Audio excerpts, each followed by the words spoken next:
Thanks so much, Guillermo.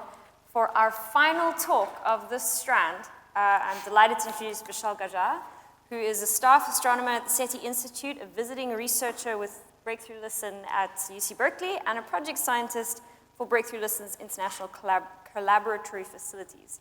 So Vishal is going to basically take everything that we've just heard, put it all together, and bring it back to the reason that we're here, which is the hunt for technosignatures. Take it away, Vishal.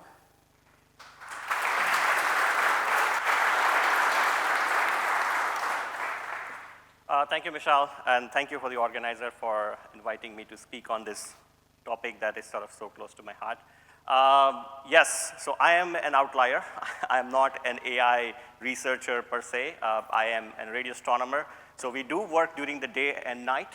So we don't have to wake up in the morning to look at what is there in the sky. We do that during the daytime as well. What I'm going to talk to you about today is that so far what all you have heard is different techniques that people are using in astronomy to really push the field of astronomy. But I'm going to focus more in terms of like what AI is going to do in terms of finding extraterrestrial intelligence. So for this audience, I definitely don't need to introduce or justify why that's important. So far, what we have learned is that any time we look at the sky or any star you look, it's likely to have exoplanet around it. So exoplanets are probably almost everywhere. So why is that a constraint? Why is the life not likely to be there as well? So obviously, this brings us to the question, like, are we really alone in the universe? And the likely answer is probably not. But to answer that question, it's a very complicated it's a very complicated question, and you need to understand each and every strand of this complicated mystery to really unravel, to answer this question, are we really alone in the universe? So what I'm going to do throughout the rest of my talk today, I'm going to break it down into multiple strands, and I'm going to explore each one of them with you. First, I will tell you outline of different ways by which we can find intelligent life. We're going to talk about different techniques that people are currently exploring. And then in the end, I'm going to talk about AI and upcoming facilities. So the talk title might seem like this YouTube video that you might click, but you have to wait till the end to get to the right thing. So I will come to AI towards the end. So my goal is that by the end of the day, if you get to learn answer of these three questions, I will be happy.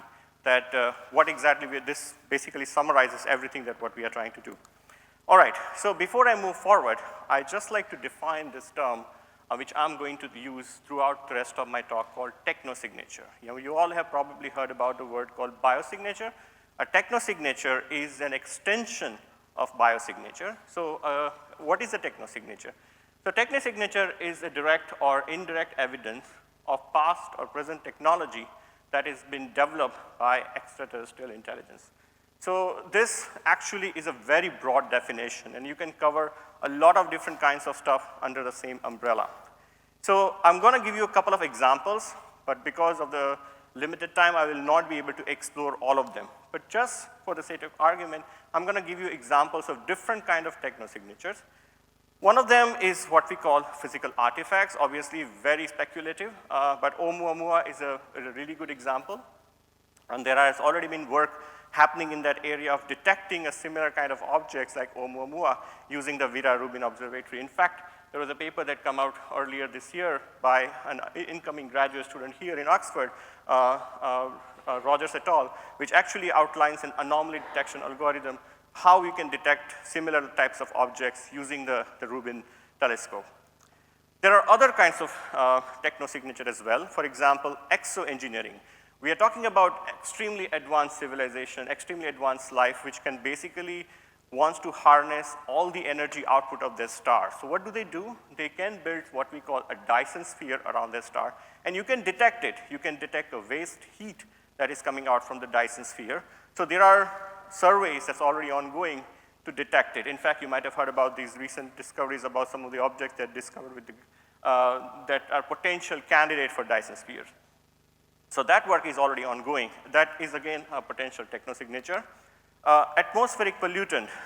We use a lot of technology. We use a lot of, some of these chemicals that are there in our atmosphere are not biological, And if you do detect them, that's an evidence of technology. Obviously, I wouldn't say they are intelligent if they are polluting their atmosphere, but it could be a phase in their evolution, right, like we do, but like we had, where we actually had a lot of these chemicals in our atmosphere, but you can detect it. So the best thing is that with the modern day technology, it is possible now, at least within a certain light year distance, that you can detect these technosignatures. But the last thing, which I think what I'm gonna talk for the rest of my talk is electromagnetic waves.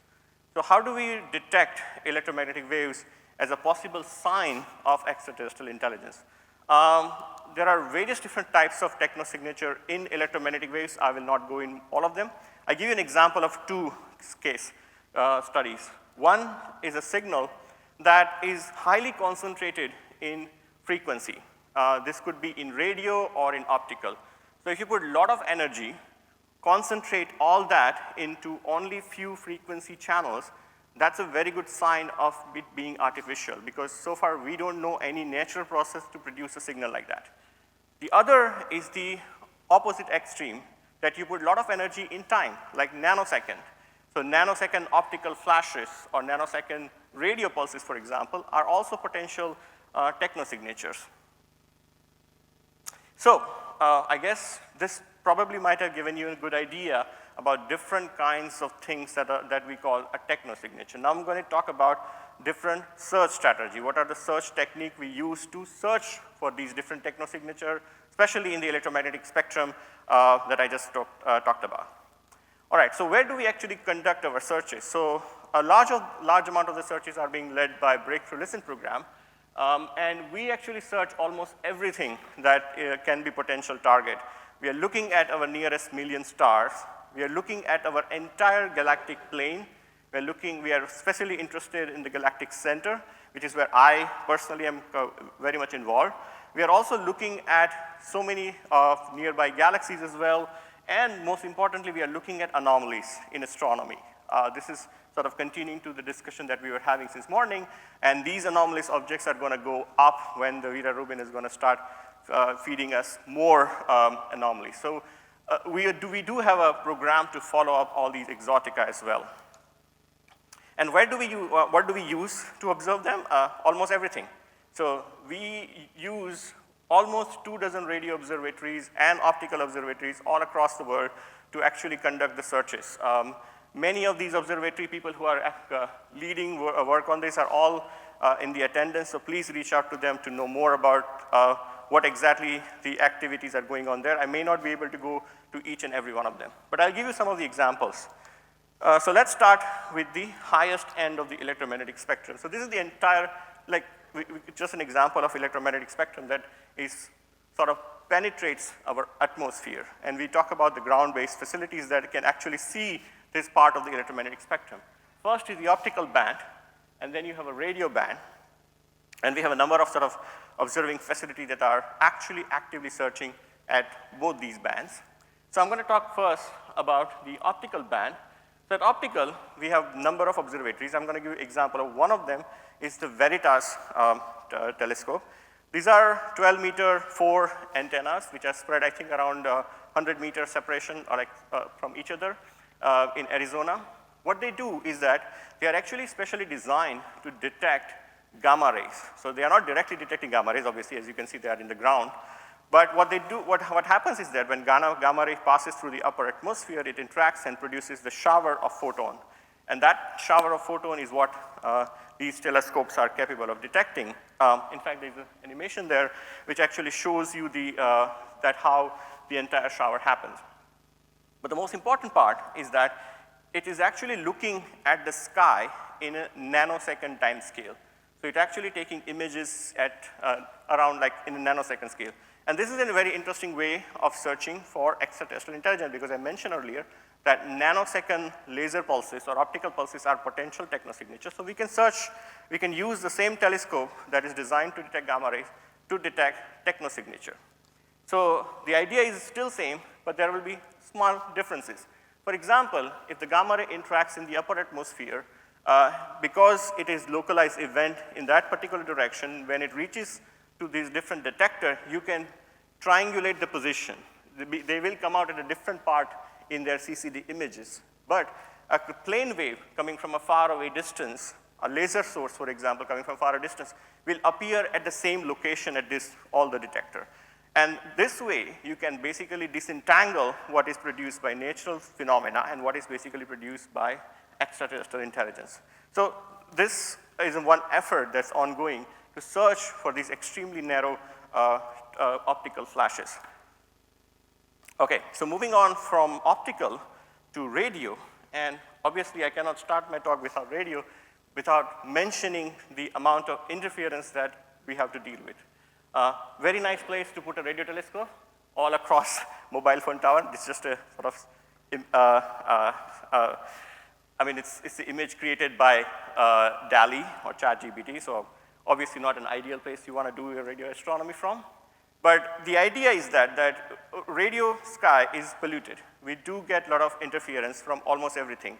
You have mobile phone tower, you have electronics that we are using ourselves, aeroplanes, helicopter, everything generates radio waves, and we have to kind of disentangle these radio waves that are produced by our own technology if you want to detect radio waves that are produced by extraterrestrial technologies.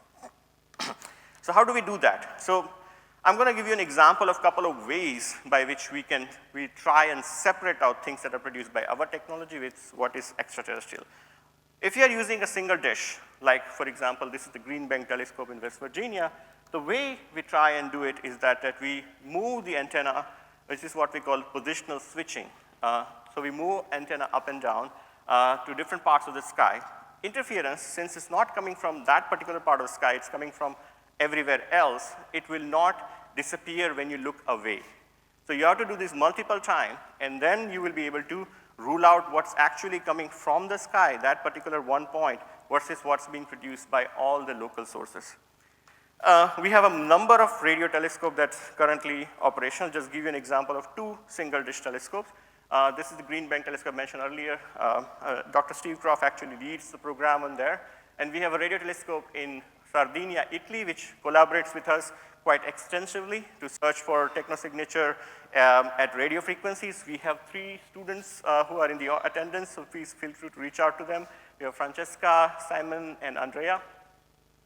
So both of these telescopes are capable of observing all the way up to like 100 gigahertz. So that's a huge range of frequency coverage that we are getting from both these instruments.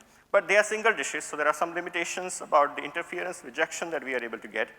And for that, we have to go to interferometers. I'm going to talk about that. So let's go slightly lower in frequency.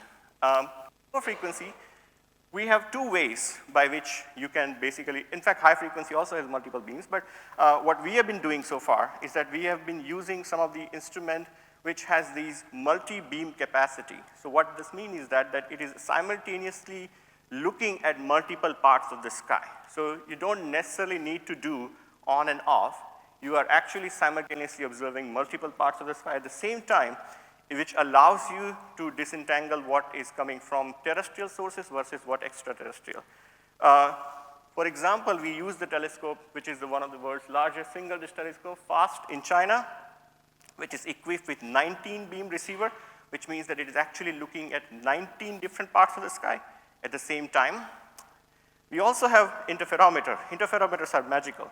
You can basically digitally beamform as many beams as your digital backend can support. So for example, with the Meerkat telescope, we've been creating 64 beams.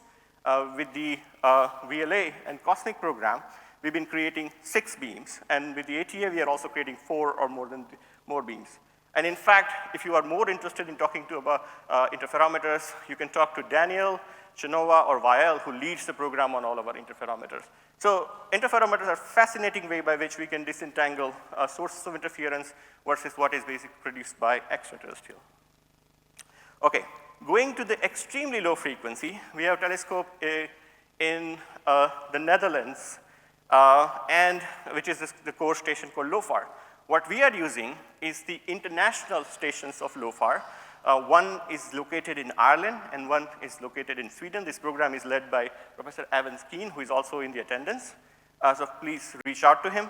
What we are doing is that because this is an extremely low frequency array, it is actually able to see a large area of the sky at the same time. So what we are doing is that we are using multiple antennas and pointing toward the same part of the sky. And then we are trying to see whether the sources or the signal that we are detecting is coincidental on both the stations or not. So if the signal is truly coming from the sky, it should be there for both the stations. But if it is sort of terrestrial, it may be localized to one of the two antennas. And this way you can disentangle different sources of interference. All right, so lastly, I just want to talk more about, so as you can imagine, interference is the biggest challenge in radio SETI or radio techno-signature searches.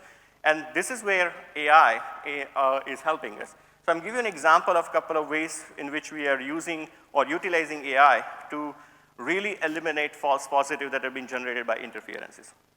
So I'm going to give you an example of a telescope in Australia. The program over there is led by, used to be led by Danny Price, is currently led by Joe Bright. What we are doing is that this is a 64-meter single-dish antenna. It actually had a multi-beam receiver on it. So it had a 13-beam receiver, and we actually surveyed the entire galactic plane twice. So we surveyed the entire galactic plane and carried out roughly around more than 1,000 hours of observation. And we searched the entire data set for that. So it covered billions of stars. So we covered billions of stars, and we searched for this one particular signal, which I mentioned earlier, the narrowband signal. We found more than 300 million hits. Now, this is a massive number, right? Nobody, you cannot hire that many number of undergrads to look through 300 million hits. So you have to come up with a better way of eliminating them. Even if, so as I mentioned, even if we are using multiple beams, there are still interferences that kind of goes into our data stream. And to eliminate that, we are using AI to basically help us sort through false positive. One of the ways which we are doing is that we have designed a signal-based classifier in which we have artificially injected signal into our data, and we have trained the classifier to identify it. Once the classifier is identified, we have also trained the classifier to identify if the signal that it is detected is same in all the beams. Because think about this, if you have interference, that interference is likely to be same in all the beams. But if it is coming from the sky, it will be very different for one particular beam with respect to every other beam. So you can do this kind of comparison, and in fact, that has allowed us to reduce the number by 99.8% from our earlier detection. So this has drastically helped us in terms of eliminating a huge amount of false positive that we were getting before. And it's kind of it has brought the number down to something that is humanly possible to inspect. The project is currently led by our graduate student, Karen Perez, who is also in the attendance, so please reach out to her if you have questions about this. The other thing which I'm quite excited also, which is the future ways by which we are looking towards, is the completely an AI-based signal searches. So in the previous search, what we did is that we used the traditional technique to detect the signal first, and then we use AI to verify whether the signal is true or not. But what we want to do is that we want to basically eliminate and make everything streamlined just using AI. And for that, we have developed this technique. The paper was led by Peter Ma and Sherry. Sherry is also in the audience, so reach out to her if you have questions about this. So what we did, so I mentioned this earlier, that for single dish, what we were doing is that we were observing a star, doing on and off observation. So if you have a narrowband signal that is present during both on and off, when you look at that signal in the consecutive sequence, you will see the signal being present all the time. And that you can see on the top sort of left plot. You see this narrow signal that is present in all the panels, which is what we call RFI. So what we did is that we trained the network to classify different kinds of signal that are only possible to present in the on, but not in the off. Traditionally, what you do is that you train a model and you use for classification, but there is a black box problem. We don't understand that what exactly it got trained on. So in order to eliminate that black box problem, we actually help use an autoencoder. So what autoencoder did is that it provided us a latent space which is sort of a reduced dimensionality and made these things much more simpler.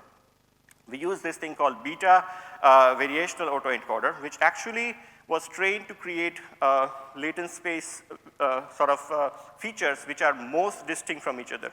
In a simple term, this means that when you're looking at images as humans are, you can see things which are really distinct from each other. This is what the model was trained on. And if you use the combination of autoencoder along with the traditional sort of training model, it gave us really excellent result. And we were able to kind of do the entire search based on the AI technique, and we actually found some interesting signals. And this was published in Nature Astronomy last year. So finally, I just want to wrap up with what we have achieved by conducting all these searches so far.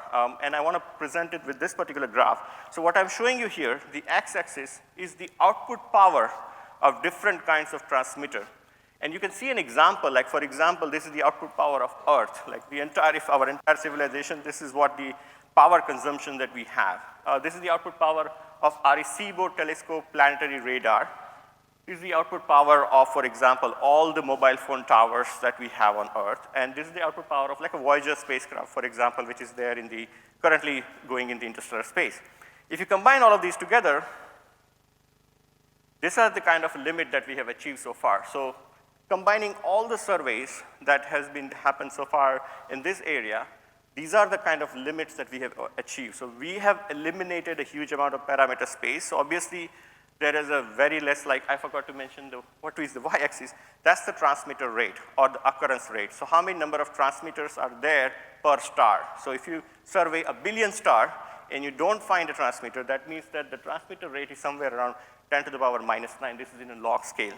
So we eliminated a lot of parameter space. And with the new and upcoming facility, we are just going to push the boundary more further down. We are hoping that if the transmitters are there, if the signals are truly exist, maybe they are weak. That's what the current kind of understanding is, that they are not very bright. They has to be extremely weak. So the future facility like SK and NGVLA will probably help us push this limit down further. And if we are going to explore them, then we have to discover a whole new way of doing our searches. So traditional way doesn't work, and we have to come up with a better way in which our entire search needs to be sort of AI-enabled technosignatures.